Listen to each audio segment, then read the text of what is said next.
যাচ্ছে না কেন? আমরা প্রাইভেটটা কি মানে ধৈঞ্চা নর্থ সাউথ ইউআইটিএস ইউআইইউ সব ভার্সিটি আছে।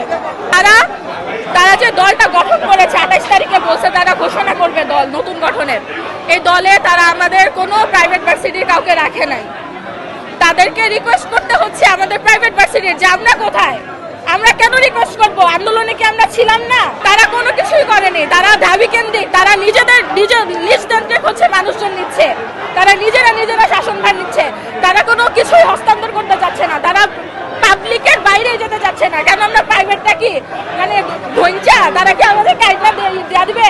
অবশ্যই তারা তো বৈষম্যই করতেছে, তারা তো সম্পূর্ণভাবে বৈষম্য করতেছে। এখানে তো তাদের কোনো কমিটিতে কোনো কিছুতেই আমরা প্রাইভেট নাই। তাদেরকে রিকোয়েস্ট করতে হচ্ছে যে আমরা কোথায় ভাইয়ারা, আমরা কোথায়, আমরা কই, কেন আমরা রিকোয়েস্ট করতে যাবো কেন? এটা আমাদের অধিকার।